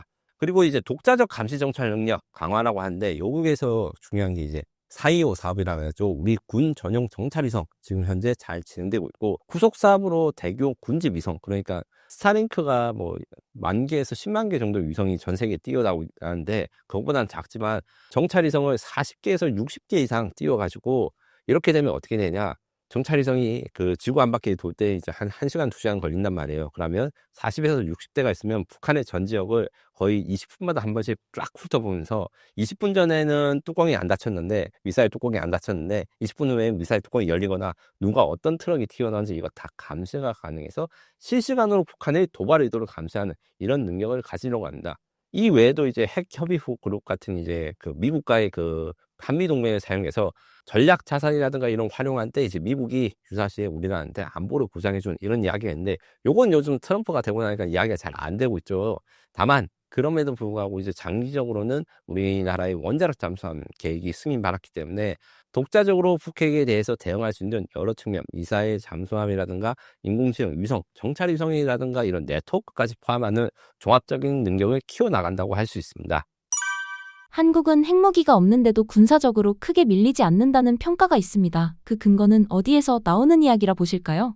군사 전문가 입장에서 솔직히 말하면 이런 말 할 때, 이거 우리 월드 클래스 아닙니다라는 이야기를 할 수밖에 없어요. 핵무기가 없기 때문에 우리가 밀리는 게 너무너무 많고 아쉬운 게 많은 것은 일단 사실입니다. 그럼에도 불구하고 우리는 핵무기를 만들 수 없으니까 국제법을 준수하고 평화적으로 북한에 대한 대응 능력과 그다음 도발 억제를 하기 위해서 우리는 재래식 전력, 그다음 항공 전력, 그다음 미사일 전력을 확충하기 때문에 이런 평가가 나옵니다. 그래서 군사적으로 크게 밀리지 않는다는 평가가 나온다는 거에 대해서 좀 저는 개인적으로는 좀 복잡한 감정이에요. 열심히 노력을 하고 있으나 그래도 핵무기가 없어서 좀 아쉽다, 요 정도가 맞는데, 그럼에도 불구하고 재래식 활력이 전 세계에 통틀어서 압도적인 수준이다라는 것은 주지 사실입니다. 물론 이제 그 여러분들이 이야기하는 뭐 글로벌 파이어 파워에서 대한민국 군사력이 세계 5위다, 요것은 솔직히 말하면 거짓말이에요. 왜냐하면 핵무기가 없기 때문에 핵무기 있는 국가보다 우리가 항상 밀릴 수밖에 없습니다. 다만 대한민국은 핵을 가진 7대 강국과 2대 잠재적 핵보유국 다음의 전력을 가지고 있다. 그래서 세계 10대 군사력이라고 하는 것은 다 동일합니다. 왜냐하면 원래 우리나라보다 군사력이 높았다는 뭐 유럽의 영국, 프랑스, 독일 다 상비군은 물론이고 전차 수량, 이 세 나라 합해도 우리나라 전차랑 자주포 대수를 넘지 못합니다. 옛날에는 그 나라들이 우리나라 몇 배의 전력이었는데, 물론 해군 같은 경우에는 일본 자위대, 해상자위대 해군력이 한국 해군의 약 2배 정도 나온다 했는데, 반대로 일본은 지켜야 될 바다가 너무 많아가지고 그 같은 전쟁에서 동원할 수 있는 수량이 그렇게 차이가 나지 않아요. 그리고 저 넘을 수 없는 4차원의 벽이라고 할 수 있는 게 아무래도 천조국 미국과 그다음 미국을 쫓아있는 중국을 하시는데, 미국, 중국의 그랑 비교하지 않더라도 그 나머지 비교에서 우리나라가 큰 능력을 가지고 있습니다.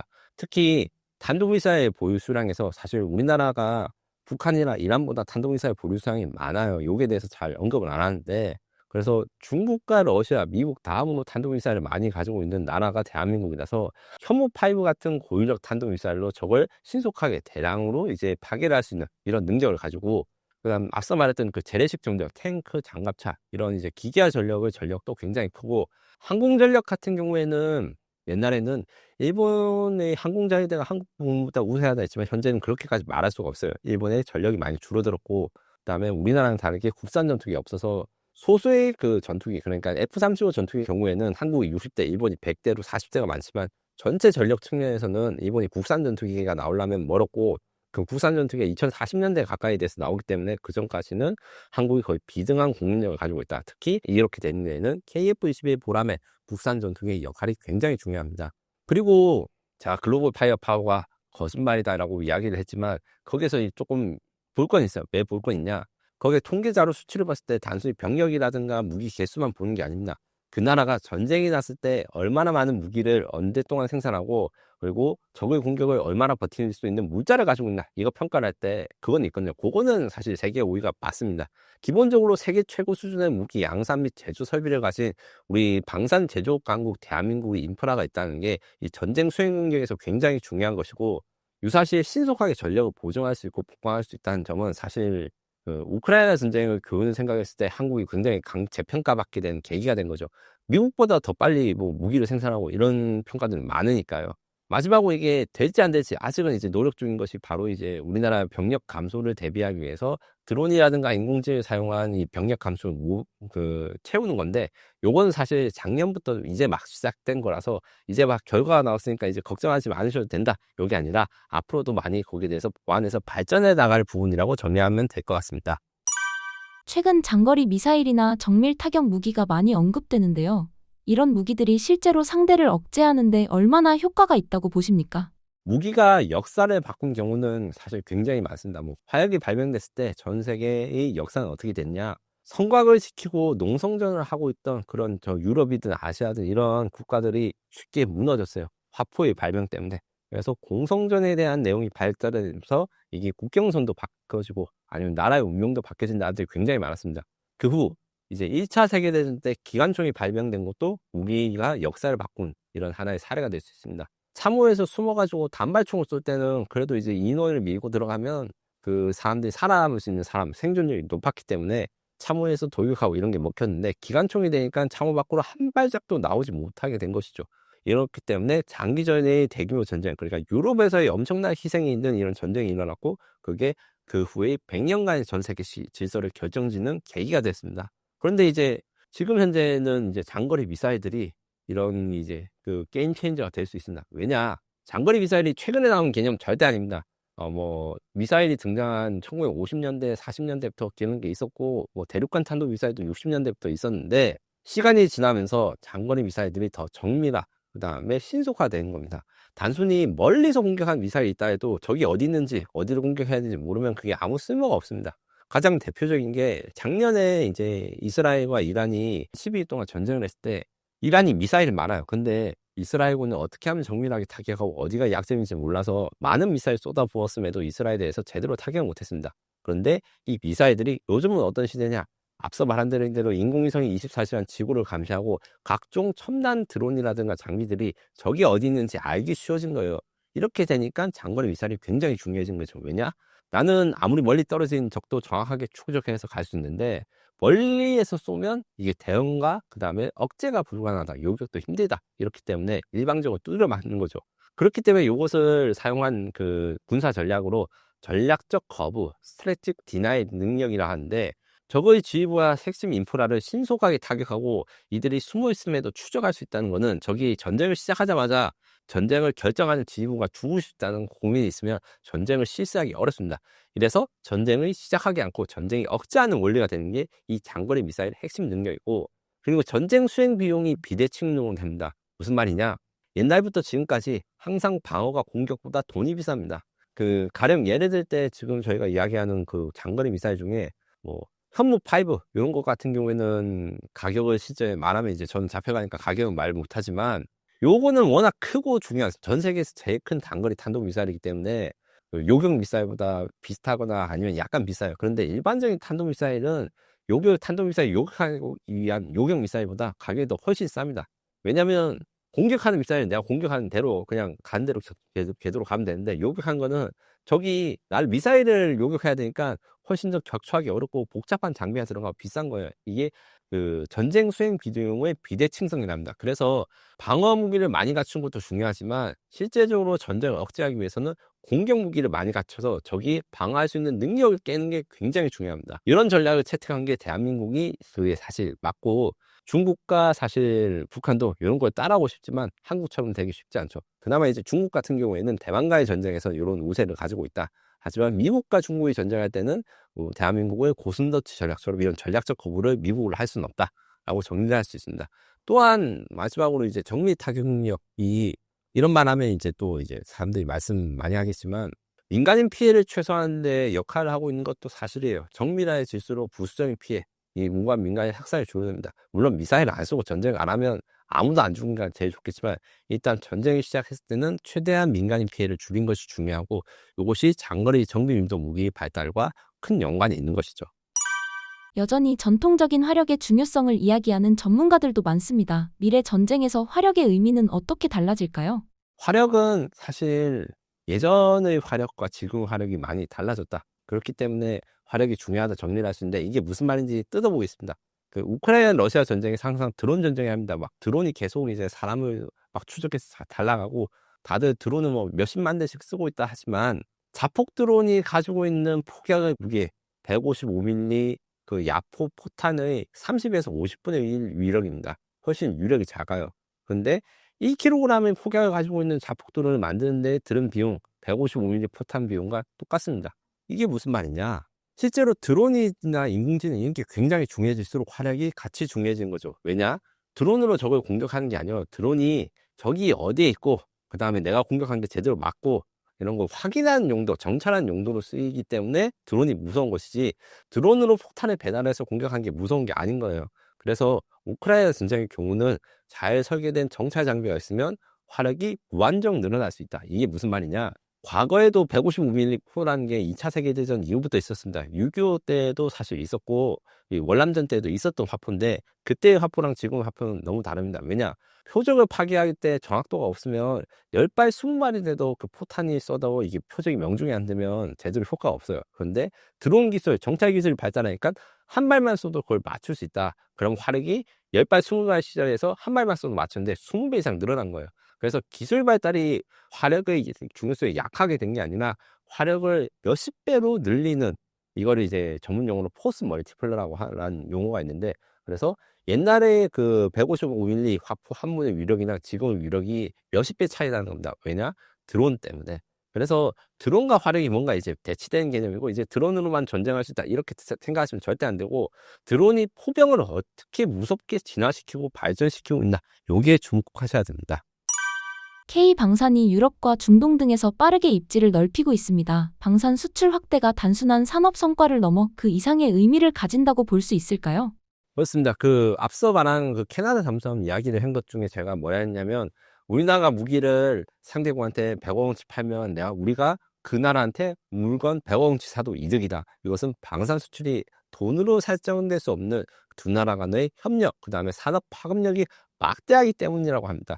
그래서 단순한 산업 그 방산 수출할 때가 산업 성과 이전에 우리가 방산 수출을 한다는 건 그 나라 형제국가 되고 그 나라의 목줄을 쥐고 있는 겁니다. 그 나라의 핵심 방어 체계를 우리나라가 제공한다는 것은 그 나라가 우리를 배신하지 못한다는 겁니다. 왜냐? 배신하면 자기들이 안전이 위협받게 되니까요. 이런 거는 좀 너무 극단적이지만, 이걸 제외하고라도 사실은 그 나라 무기를 사고 있다는 건 그 나라에 대한 국가 이미지가 굉장히 좋은 것입니다.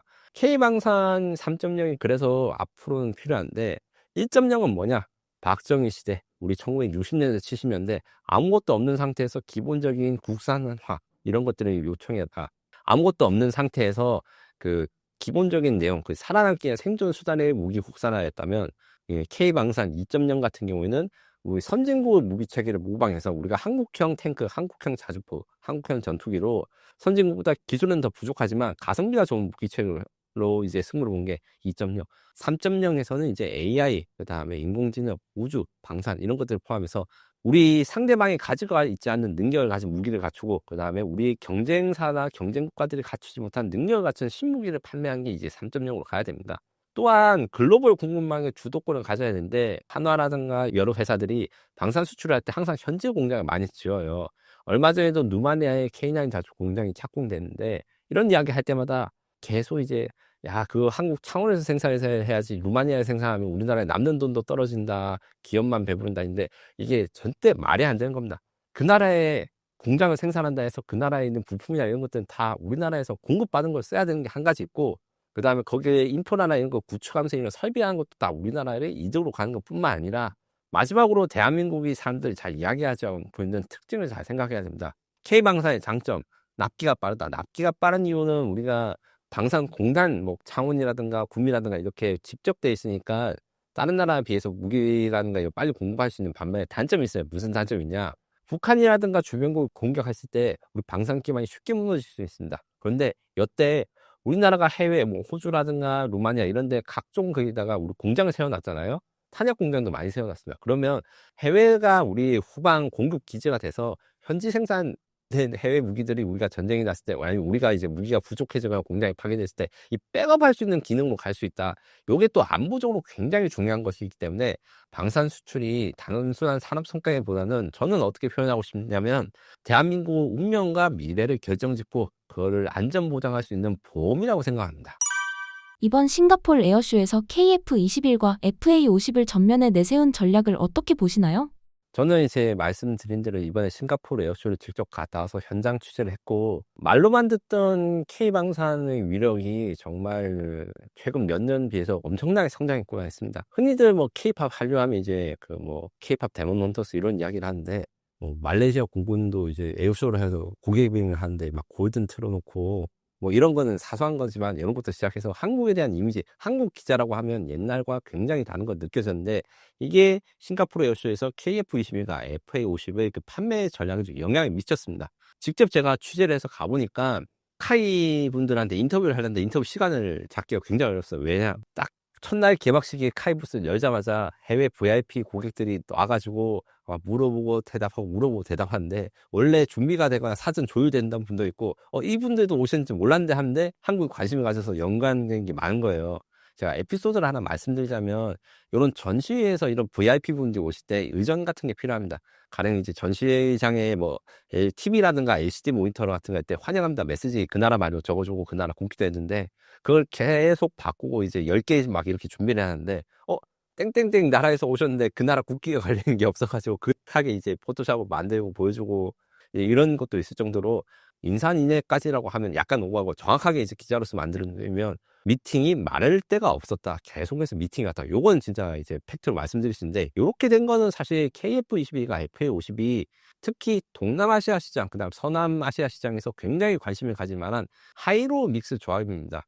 이 하이로 믹스라는 건 쉽게 말해가지고 집에 자동차가 한 대 있을 때는 적당히 좋은 차를 해야 되는데 뭐 시장 보러 다니는 차랑 그다음에 뭐 멀리 가는 차가 2대 있으면 그렇게 사잖아요. 그거랑 똑같은 전략입니다.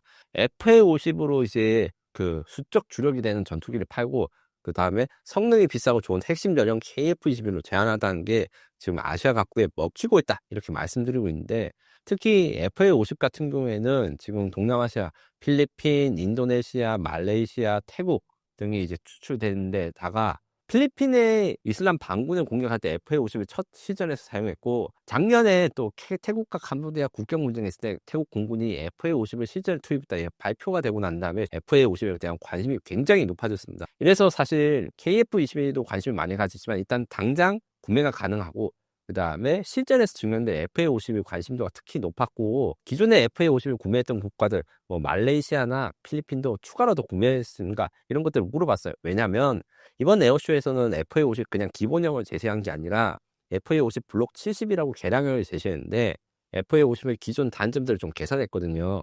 뭐 가령 이제 후방 좌석을 드러내서 연료 탱크를 넣거나 해서 항속거리를 늘려서 장기간 작전이 가능하거나 새로운 레이더를 하고 공중에서 급유를 할 수 있는 새로운 장비들을 하는 개량들이 있어서 이거 언제 돼? 더 살 수 있어? 아니면 기존 거 개량할 수 있어? 이런 이야기들을 많이 봤습니다. 그럼 KF-21은 관심이 없냐? 그게 아니고 KF-21은 그 행사장에서 제일 인기가 있었던 3대 무기 중에 하나였습니다. 그 3대 무기라는 게 사실 전투기가 크고 멋있으니까 사람들이 항상 관심을 많이 가지는데 중국에서 J-35라고 하는 F-35급의 전투기를 실물 크기로 최초로 아시아 시장에 내놔서 거기서 이제 중국이 이제 미국의 군사과학 기술력을 이렇게 도전한다 이런 의미로서 관심이 많았고 F-35 같은 경우에는 미국과 호주 공군이 실물을 전시하고 비행 시범을 호주 공군이 해가지고 실전에서 운영하고 있는 우리 F-35 전투기 그리고 싱가포르도 이제 구매한 거 이런 하이급 전투기에는 관심이 많은데 이 중간 사이에 KF-21이 있다. 그 하이엔드 시장으로서 F-35 전투기 도입이 어렵거나 아니면 F-35를 살 수는 있는데 너무 비싸서 몇 대 못 사는 국가들한테 KF-21과 F-35 조합을 제안한다. 왜냐? 대한민국 공군이 그렇게 하고 있다. 이걸로 패키지 수출을 하는 대항으로 포지션을 하는 걸 문의가 굉장히 많았습니다. 말레이시아가 전투기 도입 전략을 재검토하고 있다는 보도가 나오는데 재검토의 배경이 무엇일까요?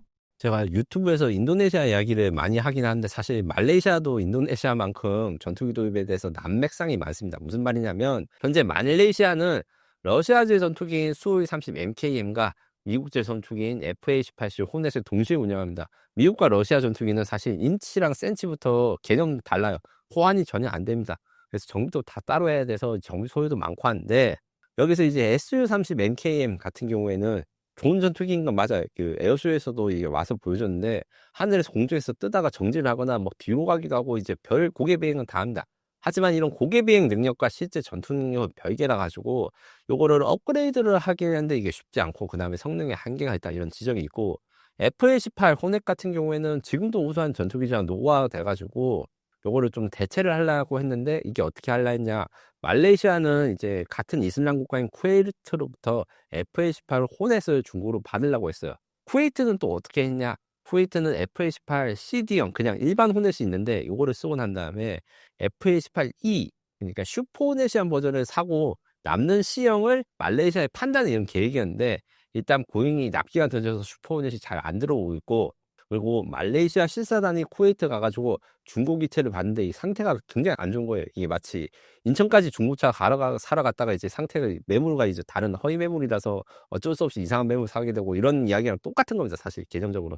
이러니까 그러면 어떻게 대체를 할까 싶을 때 마침 FA-50M을 말레이시아가 이미 주문했고 거기에 대해서 성능에 대한 기대가 굉장히 큽니다. 그런 입장에서 우리나라가 방금 전에 말했던 것처럼 야 FA-50M을 운영하면 KF-21과 같이 짝꿍으로 운영하면 굉장히 좋아. 이런 제안을 한 거랑 FA-50이 운용 유지비가 저렴하니까 많이 도입하면 좋으니까 지금 18대 구입했는데 추가로 구입해라. 이런 제안까지 온 것이죠. 그래서 말레이시아의 장기 전력 계획 CAP-55 Capability Development Plan 2055년까지 무기를 어떻게 구매할 것인가 이 계획을 세워놨는데 여기에 있는 MRC 사업이라고 있어요. 중형 전투기 도입 사업이 원래는 이게 천천히 사겠다 했는데 이렇게 그 중고 기체 도입도 실패하고 그다음에 러시아 기체 도입도 어려우니까 좀 시간을 땡기겠다. 그러면 FA-50 추가 수출과 KF-21 신규 수출이 말레이시아에서 둘 다 일어날 가능성이 있다. 이렇게 정리할 수 있습니다. 국제 무기 시장에서 중고 기체 도입에 리스크가 다시 부각되고 있다는 분석도 있습니다. 최근 사례들을 보면 전투기 선택 기준이 달라지고 있다고 볼 수 있을까요? 네, 그렇습니다. 전투기는 원래 그 라이프 사이클 코스트, 그러니까 30년 동안 운용할 때 보통 기체 구매한 가격을 2배를 30년 동안 정비하는 비용으로 쓴다고 생각합니다. 근데 지금 그게 비중이 더 늘어나고 있어요. 왜냐? 옛날에 비해서 아날로그가 아니라 디지털로 바뀌면서 디지털이라고 하는 거는 단종이 쉽습니다. 그러니까 부품 단종이 빠르고 새로 신형 부품을 안 구하면 이 정비가 안 된 겁니다. 우리나라도 이런 비슷한 고통을 겪었는데 KF-16 전투기가 지금 현재 우리나라의 주력 전투기인데 여기에 ASPJ라는 핵심 장비가 있어요. 쉽게 말하면 저 KF-16에는 미사일 쐈을 때 미사일을 방어할 수 있는 자체 방어 장비인데 이게 고장이 났어요. 수리를 맡겼는데 몇 년이 걸렸나? 4년 이상이 걸린 적도 있습니다. 비행기를 30년 동안 운영하는데 수리해서 맡기는데 4년 걸리고 이런 것들이 말이 안 되죠. 이런 식으로 해서 운용 유지라는 게 실제로 비싼 전투기 도입해서 끝나는 게 아니라 운용 유지가 중요하구나. 후속 군수 지원, AS를 잘해주는 데가 정말 좋은 무기 판매 업체라는 게 이제 알게 된 것이죠. 특히 중고기체 같은 경우에는 도입가는 저렴하나 부품이 단종되어 있으니까 이게 부품 단종된 걸 구하기도 어렵고 그리고 기존 원래는 뭐 10년 전에 $5로 구매할 수 있는 게 이 10년 후에 그러니까 현재는 $500로 구해야 되는 부품들이 흔합니다. F5, F4 전투기 이런 것들을 우리가 작년, 재작년까지 운용을 했었는데 막판에는 진짜 부품이 없어가지고 다른 비행기, 멀쩡한 비행기에서 부품을 뜯어다가 넣거나 아니면 3D 프린터로 만들어서 해도 그렇게 어렵고 구하려니까 뭐 매번 부르는 게 값이 거의 뭐 빈티지 시계 같은 그런 식의 부품 구하는 게 많았어요. 이러면 성능도 떨어진 구형 전투기가 운영 유지비도 막대하게 늘어난 것이죠. 이게 말씀드린 거의 대표적인 사례가 이제 말레이시아가 방금 전에 말씀드린 쿠웨이트로부터 중고 혼넷을 구매하려는데 이게 매우 상태가 너무 안 좋아서 안 되겠다 뭐 이런 것도 있고 인도네시아도 중고 미라지 2000 전투기를 한번 구매를 하려다가 아 이거 상태가 나쁘다 이게 보도가 되면서 이게 인도네시아 현지 언론이 비판하면서 포기가 된 것도 있어요. 그래서 중고 기체 한때 구매하는 게 유행이 됐지만 현재는 그게 유효하지 않다. 살 때는 더 싸지만 실제적인 운영 비용은 훨씬 더 큰다는 걸 모두가 다 알고 있습니다. 그래서 단순한 가성비 중심에서 장기적인 지속적 운영 능력이 중요하고 K방산이 단순히 가성비 그러니까 싼 맛에 쓰는 게 아니라 도입가만 싼 것뿐만 아니라 운영 유지도 가동률을 잘 보장해 준다. 이런 것들이 입소문이 났습니다. 일례로 싱가포르 에어쇼 기간 동안에 한국항공우주산업이 필리핀과 FA50 PBL 계약이라는 걸 맺었습니다. PBL은 퍼포먼스 베이스드 로지스틱스의 약자로 쉽게 말해서 운영 유지한테 항공기가 고장이 나면 원래는 각 공군에도 다 정비병들이 있습니다. 그 정비병들이 스스로 물건을 주문하고 부품을 주문해서 고치는데 이거를 업체가 대행해주는 외주 정비를 이제 제작사가 직접 해주는 겁니다.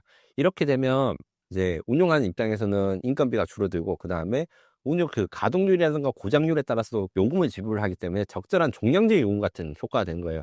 요거를 필리핀이 최초로 도입했고 요거 같은 경우에도 앞으로 이제 다른 나라들 우리나라 K방산 무기를 사간 나라들도 이런 모델을 다 모방할 가능성이 큽니다. 최근 KF-21의 어떤 면이 수출 협상에서 매력적일까요? 네, 말씀드린 대로 압도적 가성비는 이제 일단 기본으로 뜨고 갑니다. 근데 그냥 가성비가 쓸만한데 가성비가 아니라 동급 대비 성격도 저렴하다. 그래서 전투에 투입할 수 있는데도 저렴하다는 게 중요해서 KF-21 같은 경우에는 에이사 레이더, 그 다음에 IRST 같은 최신 항공 전자장비를 가지고 있을 뿐만 아니라 경쟁 기종 대비 가격 경쟁력이 우위고 운영 유지비도 싸다. 이렇게 이야기할 수 있습니다. 그리고 빠른 납기. 지금 현재 우크라이나 러시아 전쟁 언제 끝날지 모르는데 사실 주변국 입장에서는 우크라이나 러시아 전쟁이 끝날 때가 시작이다라고 이야기를 해요. 왜냐?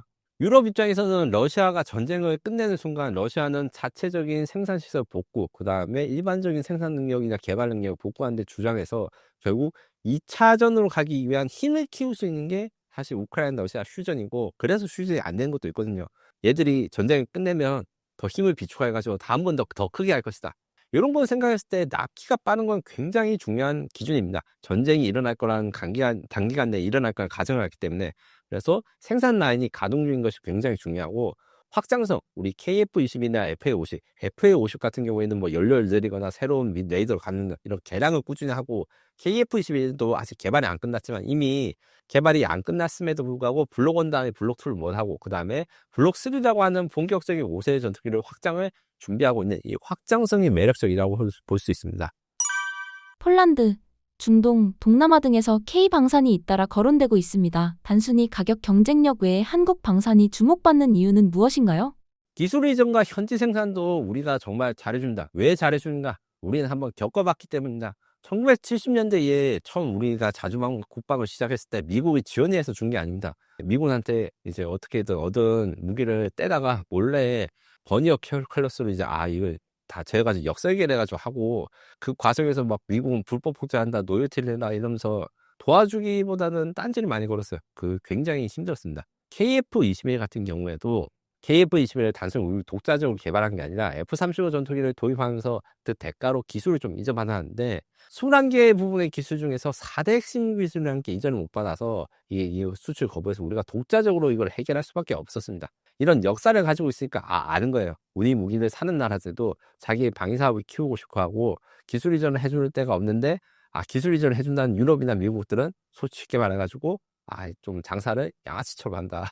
이런 게 많은 거 우리가 아니까 우리가 기술 이전하고 네가 나의 후배가 되라. 연구개발 인프라 이런 교육을 하면서 같이 상생하자.